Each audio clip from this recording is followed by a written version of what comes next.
하나님의 말씀은 전도서 7장 1절에서 4절이 말씀입니다. 아름다운 이름이 보배로운 기름보다 낫고 죽는 날이 출생하는 날보다 나으며 조상집에 가는 것이 잔치집에 가는 것보다 나으니 모든 사람이 결국이 이와 같이 됨이라. 산자가 이것에 유심하리로다. 슬픔이 웃음보다 나음은 얼굴에 근심함으로 마음이 좋게 됨이니라. 지혜자의 마음은 조상집에 있으되 우매자의 마음은 연락하는 집에 있느니라. 아멘. 할렐루야. 서로의 평강의 복을 교환하는 마음으로 샬롬 인사 나누시기 바랍니다. 샬롬. 샬롬. 오늘 토요일 새벽 기도에 잘 나오셨습니다. 우리 교들 가운데서 병으로 고생하시는 분들을 기억해 주시고 기도해 주시기를 바랍니다. 고일석 집사님 새벽 기도에 쭉 나오시다가 병으로 쓰러지셔서 병원에 입원해 계시다가 집에서 가료 중이신데 아직도 회복 중에 계십니다. 조금씩 아주 느리게 차도가 있으신 모양인데 고일석 집사님을 위해서 또 아직도 양로병원에 계시는 강진기 집사님을 위해서 기도해 주시고 여러분이 아시는 병으로 고생하신 분들을 위해서 계속 기도해 주시기를 바랍니다. 하나님 말씀에 병 낫기를 위하여 서로 기도하라 하셨으니 우리가 서로 병 낫기를 위해서 서로 기도하는 일을 계속해 주시기를 바랍니다. 우리 교회 샬롬교회 성전 건축의 일이 하나님의 은혜로 계속 진척이 돼가고 있습니다. 수고하시는 우리 건축위원들이 건강을 위해서 기도해 주시고 또 수고하시는 인부들이 안전을 위해서 기도를 해 주시기를 바랍니다. 하나님의 은혜로 모든 것이 순적하게 이루어질 수 있도록 계속 기억하시고 기도해 주시기를 바랍니다.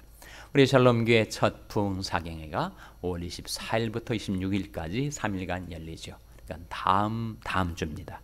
다음 주 금요일부터 주일까지 3일간 열리는 부흥사경회에 보내주시는 우리 강사 목사님, 조건의 목사님을 위해서 기도해 주시고 이번 집회 동안에 우리 주님 앞으로 인도하고자 했었던 불신 우리 이웃 친지들을 이번 집회에 초청하셔서 함께 나올 수 있도록 그분들이 복음을 듣고 하나님께 돌아와 구원을 받을 수 있도록 기도해 주시고 또 우리도 먼저 믿는 우리도 이번 부흥사경회를 통하여 말씀 받고 은혜 받고 우리 심령과 삶의 놀라운 변화와 새롭게 됨이 이루어질 수 있도록 이번 부흥사경회를 위해서 계속 기도해 주시기를 바랍니다. 내일이 주일입니다. 내일을 준비하는 오늘이 되시기를 바랍니다. 1절 말씀 같이 읽겠습니다. 전도서 7장 1절 말씀 같이 읽겠습니다. 시작. 아름다운 이름이 보배로운 기름보다 낫고 죽는 날이 출생하는 날보다 나으며. 아름다운 이름이 보배로운 기름보다 낫다. 무슨 뜻일까요? 아름다운 이름이 보배로운 기름보다 낫다. 더 간략하게 줄여서 말하면 뭐라고 할 수 있습니까? 명예가 무엇보다 낫다? 재물보다 낫다. 그런 말씀이지요. 명예가 재물보다 낫습니다. 그런 말이 있잖아요. 재물을 잃은 것은 조금 잃은 것이고 명예를 잃은 것은 많이 잃은 것이고 건강을 잃은 것은 모든 것을 잃은 것이다. 그런 말이 있습니다. 물론 건강을 잃었다고 모든 걸 잃은 건 아니죠. 욥을 생각해 보세요. 욥은 재물도 잃고 명예도 잃고 건강도 잃었지만 뭘 잃지 않은 겁니까? 신앙을 잃지 않았죠. 하나님을 잃지 않았습니다. 그랬더니 하나님께서 건강도 회복시켜 주시고 명예도 회복시켜 주시고 재물도 회복시켜 주셨습니다. 살다 보면 우리가 귀중히 여기는 이런 것들 저런 것들을 잃어버릴 때가 있지만 그 모든 것을 잃어도 하나님을 잃지 않으면, 하나님께 대한 신앙을 잃어버리지 않으면 우리에겐 소망이 있다는 거예요. 잃었던 것을 다시 회복시켜주는 그런 하나님이 은혜가 우리에게 있다는 것입니다.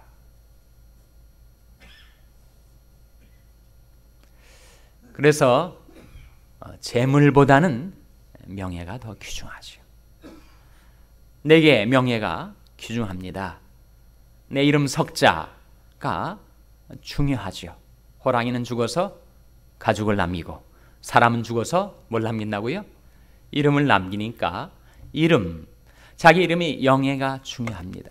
그러니까 자기 이름이 영예가 중요한 것만큼 다른 사람이 이름의 영예도 중요한 거죠. 오늘날은 너무 이상스러운 사회가 돼가지고 인터넷에 댓글들로 사람들을 공격하고 비방하고 중상하고 인격적으로 살해하는 그런 일들이 비일비재하다는 거예요. 입장을 바꿔서 만일 자기가 그렇게 공격을 당하고 비방을 당한다면 괜찮겠는가? 그렇지 않지 않습니까? 자기의 명예가 중요한 것처럼 다른 사람의 명예도 귀중히 여겨줘야 하겠죠. 나와 당신 사이에 제3자를 놓고 이야기를 할 때 그 3자가 그 자리에 있는 것 같이 얘기하라는 거죠. 그 3자가 이 자리에 있어도 내가 그 말을 하겠는가? 그렇다면 할 수가 있겠죠. 그러나 그 사람이 이 자리에 있을 때 내가 그 말을 못할 거라면 그 사람이 없을 때도 그 말을 하지 말아야 되겠죠. 아름다운 이름이 보배로운 기름보다 낫습니다. 명예가 재물보다 나아요. 그 명예를 하나님이 지켜주시는 겁니다. 우리 삶의 목적은 하나님을 영화롭게 하는 겁니다. 환난 날에 나를 부르라. 내가 너를 건지리니 네가 나를 영화롭게 하리로다. 감사로 제사를 드린 자가 나를 영화롭게 하나니 그 행위를 옳게 하는 자에게 내가 하나님이 구원을 보이리라. 그래서 우리는 하나님의 영광을 위해서 살아가는 자죠. 먹든지 마시든지 무엇을 하든지 다 하나님의 영광을 위하여 하라. 그러니까 하나님을 영화롭게 하는 것, glorify 하는 것, 그것이 우리 삶의 목적인데 우리가 그 목적을 향하여 살아가면 하나님께서 내 작은 명예를 지켜주시고 나를 영화롭게 해주신다는 거예요. 아니, 하나님을 영화롭게 해드리는 그것은 성경적이지만 어떻게 인간이 영화롭게 될 수 있다는 말인가? 성경에 나오는 말씀이기 때문에 제가 전하는 거죠. 시편 91편에 보시면 저희 환난 가운데 내가 저와 함께 하여 저희를 건지고 영화롭게 하리라. 하나님께서 우리가 환난을 당할 때 우리와 함께 해주시고 우리를 영화롭게 해준다는 거예요. 시편 84편에는 여호와 하나님은 해여 방패시라. 여호와께서 은혜와 영화를 주시며 정직 행하는 자에게 모든 좋은 것을 아끼지 아니하실 것입니다. 그런 말씀이 나와요. 거기에 보면 여호와께서 우리 인간에게 뭘 주신다고요? 은혜와 영화를 주신다. 우리는 하나님께 영광을 돌려드리고 하나님은 우리를 그 하나님의 영광 가운데 참여하게 해 주신다는 겁니다. 아름다운 이름이 보배로운 기름보다 낫습니다. 명예가 재물보다 낫습니다. 그러나 그 명예보다도 건강이 더 중요하고 건강보다도 뭐가 더 중요하다는 거예요? 신앙이 더 중요하다. 하나님을 잃지 않으면 우리는 다른 모든 것들을 회복할 수 있습니다. 그래서 시편 73편에 하나님께 가까이함이 내게 뭐라고 했습니까? 하나님께 가까이함이 내게 복이라 그랬죠. 하나님께 가까이함이 내게 복이라. 하나님께 가까이하면 내가 복과 영화를 받아 누립니다. 하나님 멀리하면 어떻게 되겠어요? 하나님을 멀리하면 내가 다 잡은 것 같은 것도 다 잃어버리게 되는 아름다운 이름이 보배로운 기름보다 낫습니다. 그리고 초상집에 가는 것이 어디에 가는 것보다 낫다고요? 잔치집에 가는 것보다 낫다. 2절 말씀 같이 읽겠습니다. 2절 말씀 시작. 초상집에 가는 것이 잔치집에 가는 것보다 나으니 모든 사람이 결국이 이와 같이 됨이라. 산자가 이것에 유심하리로다. 초상집에 가는 것이 잔치집에 가는 것보다 낫다. 무슨 뜻이겠습니까, 여러분? 그 의미를 한번 생각해 보세요. 초상집에 가는 것이 잔치집에 가는 것보다 낫다.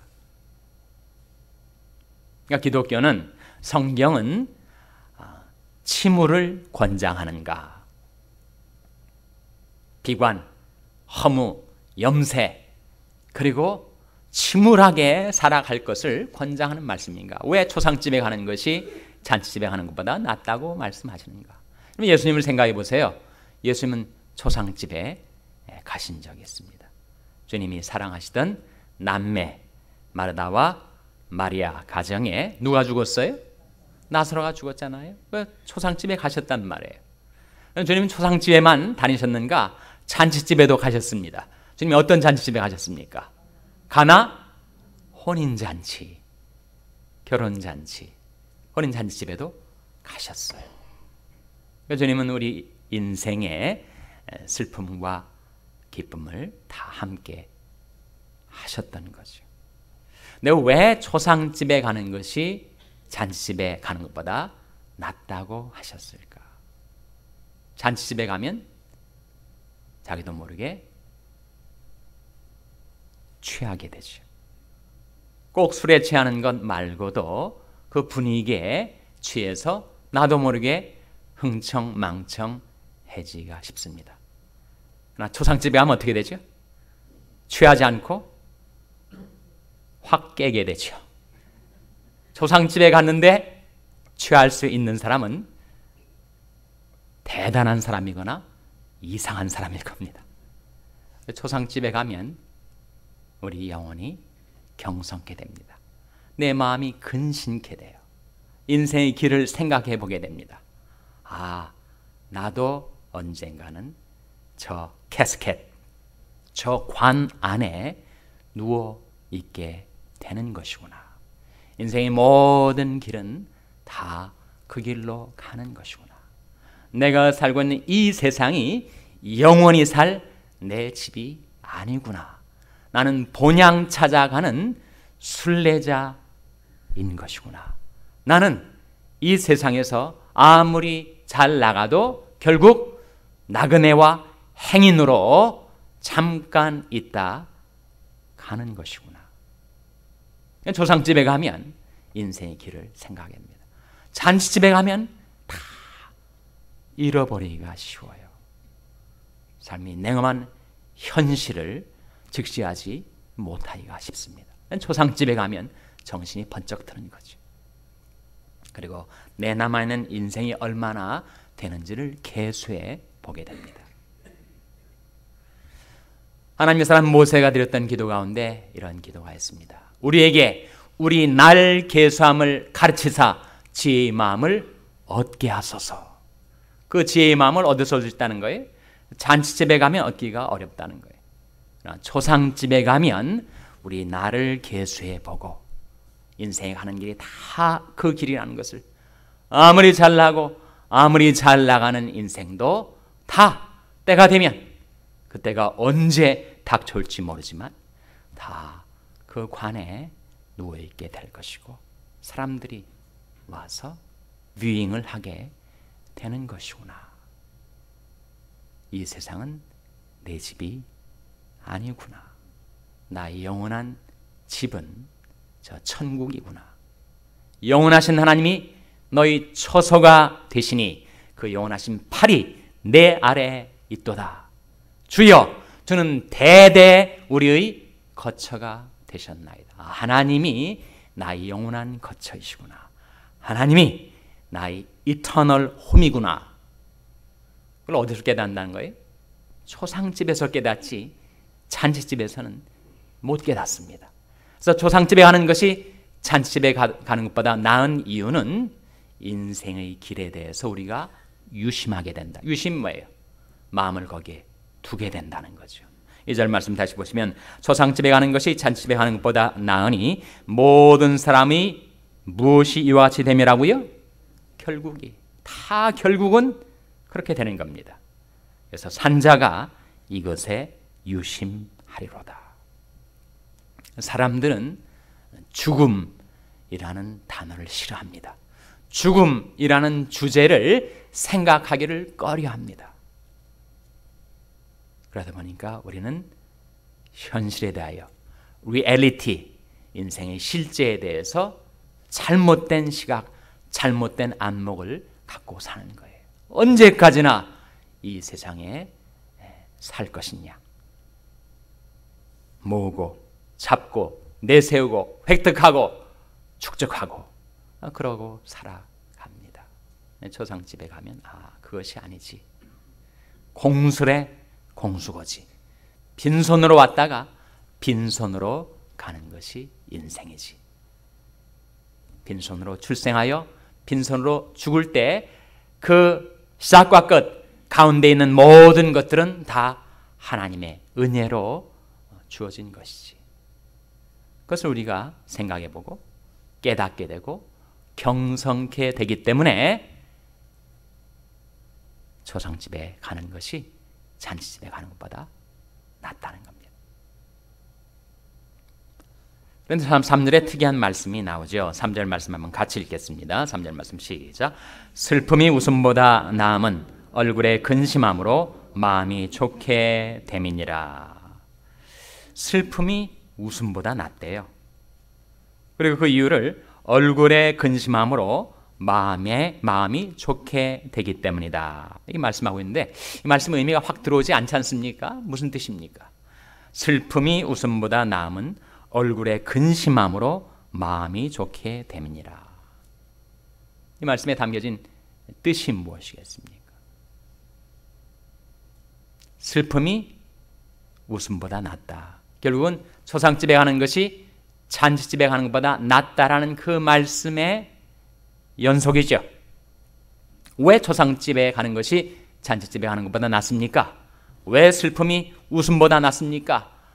웃어 떠들고 흥청망청 인생의 세상에 도취되어 사는 것보다 차라리 슬픔을 당해서 인생이 가는 길을 생각하고 바른 인생관, 세계관, 가치관, 사생관을 가질 수가 있다면, 바른 신앙관을 회복할 수 있다면 슬픔이 웃음보다 낫죠. 웃음은 귀중한 것입니다. 마음이 즐거운 자는 그 심령에 늘 잔치한다, 그런 말씀이 있고, 마음의 즐거움은 양약이라, 그런 말씀이 있어요. 즐거움, 웃음 귀중한 것입니다.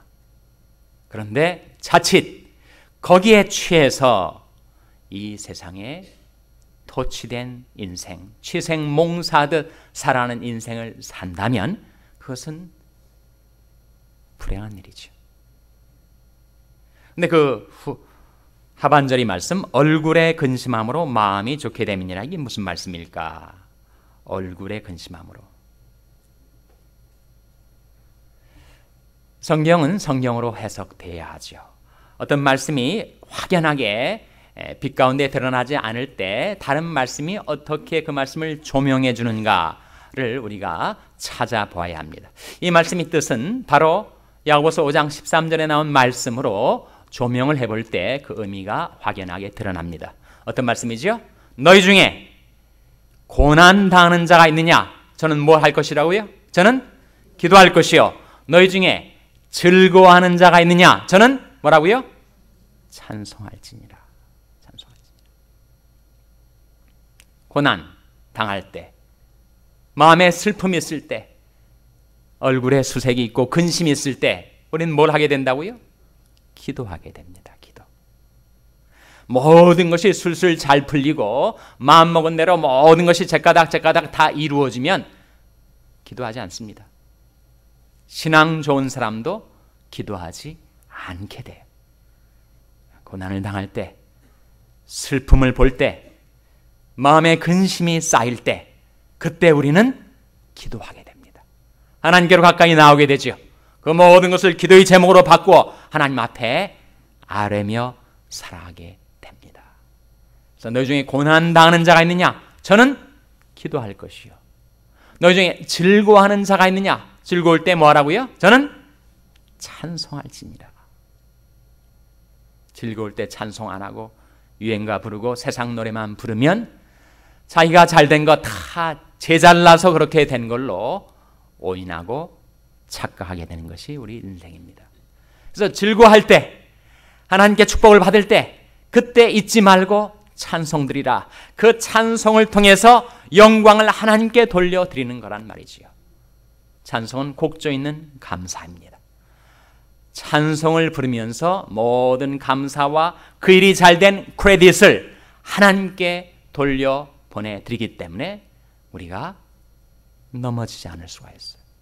근데 형통할 때 찬송하지 않으면 지잘나서 그렇게 된 것이냐, 내 능으로, 내 손의 힘으로 그것을 이룬 것이냐 생각하다가 우리는 넘어지게 되지. 교만은 패망의 선봉이기 때문에. 그래서 즐거워할 때 찬송하면 우리는 모든 영광을 하나님께 돌려드리며 살기 때문에 시험에 들지 않을 수 있습니다. 넘어지지 않을 수가 있어요. 그래서 이 말씀, 슬픔이 웃음보다 나음은 얼굴에 근심함으로 마음이 좋게 됨이니라. 비록 얼굴에 수색이 있다 할지라도 그 일 때문에 기도하고 하나님께 가까이 하며 살게 되니 마음은 더 좋게 된다는 거예요. 그래서 하나님은 우리 인생 가운데 그 두 가지를 계속해서 번갈아 가면서 있게 합니다. 형통한 날에는 기뻐하고 곤고한 날에는 생각하라. 하나님이 이 두 가지를 병행하게 하사 사람으로 하여금 능히 장래일을 헤아려 알지 못하게 하셨느니라. 오늘 우리가 새벽에 나왔는데 오늘 형통한 날이 될지 아니면 곤고한 날이 될지, 이제 내일이 다가올 텐데 내일이 형통한 날이 될지 곤고한 날이 될지 알 수가 없어요. 알 수가 없으니까 매일매일 날마다 하나님을 더 의지하고 하나님께 더 가까이 하며 살려 하게 되는 것이란 말입니다. 그래서 다시 한번 4절 말씀에 우리 이것을 확정해 줍니다. 4절 말씀 같이 읽겠습니다. 시작. 지혜자의 마음은 초상집에 있을 때 우매자의 마음은 연락하는 집에 있느니라. 그래서 우리가 인생의 고통과 슬픔 때문에 오히려 더 하나님을 가까이 하며 기도의 삶에 전념할 수 있게 된다면 그것은 우리 마음에 더 좋은 것이고, 거기에서 우리가 무엇을 얻게 된다고요? 지혜를 얻게 된다. 지혜를 얻게 된다. 하나님께서 우리 삶 속에 보내주시는 형통한 일도, 곤고한 날도, 고난도, 즐거움도 다 기도와 찬송으로 바꾸어 하나님께 영광 돌리며 살아갈 때 하나님께서 여러분을 환난 가운데서 건져주시고 여러분에게 은혜와 영화를 베풀어 주시기를 주님의 이름으로 축원합니다. 기도하시겠습니다. 오늘 말씀을 기억합니다.